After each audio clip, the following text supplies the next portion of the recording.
ஏட்டி வசந்தி, இன்னும் எவ்வளோ நாள் நான் இப்படியே உட்காந்துருக்கு? சீக்கிரம் வாடி. பசிக்குது, சாப்பாடு எடுத்துருவான்னு சொல்லி எவ்வளோ நாள் ஆகுது, இன்னமும் என்ன பண்ணிட்டு இருக்கான்னு தெரியல. அடியே வசந்தி. இருங்க மனுஷன், எடுத்துட்டு வர்றேன். அவசரம், எடுத்துக்கிட்டு தானே வர முடியும். ஏட்டி பசிக்குதுடி, எவ்வளோ நாடிடி? வந்துட்டேன் இருங்க. இந்தாங்க சாப்பிடுங்க.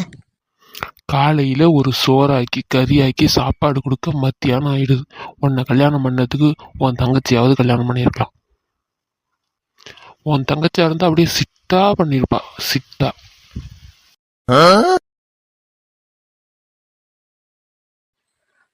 பண்ணிருப்பா. ஐயாவுக்கு நினப்பு தான். அவளா இருந்தா இவ்வளவு நாளும் பாயசத்துல பாயசம் வச்சு கொண்டு இருப்பா.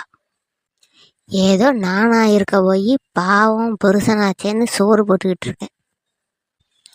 இப்படிதான் அவ புருஷனும் சொன்னாலாம், அக்காவை கல்யாணம் பண்ணியிருக்கலாம் அப்படின்னு. அதான் நேற்று பாயசம் வச்சுட்டாலாம், ஆஸ்பத்திரியில் சேர்த்துருக்காங்களாம். போய் பார்த்துட்டு வரணும். எப்படி வசதி?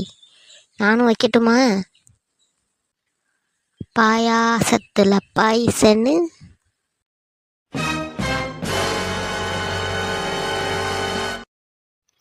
என்ன இருந்தாலும் என் பொண்டாட்டி மாதிரி வர முடியாதுல்ல.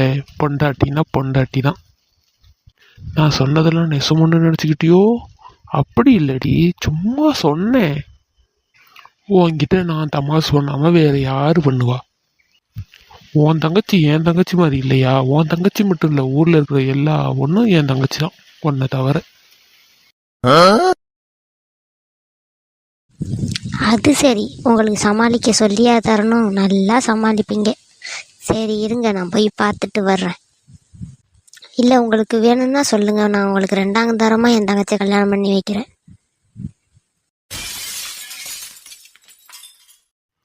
ஏ சீச்சி, என் தங்கச்சிங்கிற கல்யாணம் பண்ணி வைக்கிறாளாமே? எனக்கு எப்பவும் என் வசந்தி மட்டும்தான். அது சரி.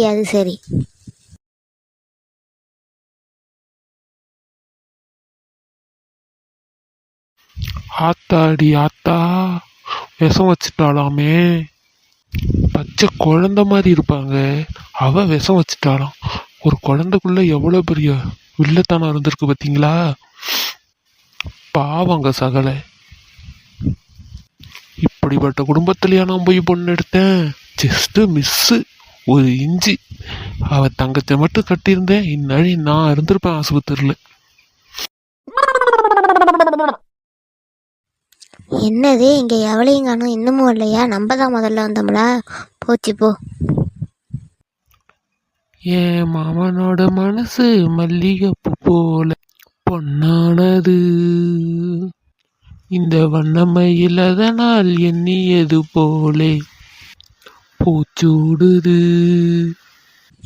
ஏட்டி நெடுவாடி, என்னடி ரொம்ப ஜாலியா இருக்கா போலயே? ஆமா வசந்தி அக்கா, என் புருஷன் என்னை எந்த அளவுக்கு லவ் பண்றாருன்னு எனக்கு இப்பதான் தெரியுது போங்க. ஐய, அது சரி. சரி, மற்றவளுங்கெல்லாம் எங்க காணுமே? அதாண்டி நானும் வந்து பார்க்குறேன், யாரையும் காணும். சரி உட்காரு, வரட்டும். அப்பாடா, உட்காந்துட்டேன். அடியற, எப்படி வந்தீங்க நீங்களாம்? நான் தான் லேட்டோ? ஆமா, லேட்டு தான். எங்க லட்சுமி அக்காவை காணும்? அதை ஆண்டி கேட்குற? அவ மாமியா வந்துட்டா, பாவம் அவ. நேற்றுக்கு பார்த்தேன்டி அவளை. அவ என்கிட்ட பேசிக்கிட்டு இருந்தா, அதுக்கே அவ மாமியா திட்டுனது. எது பாத்தியா? அவ மாமியா வந்துட்டு அவளை வெள்ளையே விட மாட்டாளே. ஆமாண்டி வசந்தி, என்னமோ வாசல்ல நின்றுகிட்டு இருந்தா, பேச்சு கொடுத்தா. சரி, என்ன சொன்னாவே? சரி, என்ன ஆச்சுன்னு சொல்லு, தெரிஞ்சுக்கணும்ல. என்னவா? அதுவா, சொல்றேன் கேளு. அடியே லட்சுமி வர்றியா? நடி, எங்கடி இருக்க பாரு. கூப்பிட ஏன்னு கேட்குறாள. இவளை போய் என் பிள்ளைய கட்டி வச்சு என் பிள்ளை வாழ்க்கையை கெடுத்துட்டேன். இவளால் ஒரு குழந்தையும் பெற்றுக்க முடியல, ஒன்றும் பெற்றுக்க முடியல. இவளை கொண்டாந்து வச்சுக்கிட்டு நான் படுற பாடு இருக்கேன். ஊர் உலகத்துலேயே இருக்கிற ஆளுவோ வந்து ஒரு வருஷத்துல ஒரு குழந்தை பெற்றுறாளோ. இவளும் வந்து 5-6 வருஷம் ஆயிட்டு. இப்போ வர போறியா இல்லையாடி? அடியே லட்சுமி, இந்த வர்றத்தை சொல்லுங்க அத்தை, கூப்பிட்டீங்களா என்ன? கொஞ்சமாச்சும் அறிவுன்னு ஒன்று இருக்காடி. பிள்ளை இல்லாத நீ எனக்கு எதுக்க வந்து நின்று பேசுறியா? இல்லத்த, நீங்க தானத்தை என்ன கூப்பிட்டீங்க, அதானத்தை வந்து கேட்குறேன். ஏதாவது ஒன்று சொல்லிவிட்டா உடனே நீலி கண்ணீர் வடி. இதுக்கு தான் நீ லாய்க்கு. போய் பாத்ரூமை க்ளீன் பண்ணு. பாத்ரூம் ரொம்ப வாடை அடிக்குது, அதுக்கு தான் கூப்பிட்டேன். உன்னை வந்து இப்படி எதுக்கு நிற்க சொல்லலை. சீ, இவ வந்து இப்படி எதுக்கு நின்றுட்டாளே. போய் முதல்ல தண்ணி குடிச்சிட்டு 1 மணி நேரம் உட்காந்துருந்துட்டு அப்புறம் தான் போகணும். தருத்திரம் எதுக்கு வந்து நிற்கிது. எத்தனை வாட்டி தான் இவளுக்கு சொல்கிறதோ எதுக்கு வந்து நிற்காதேன்னு.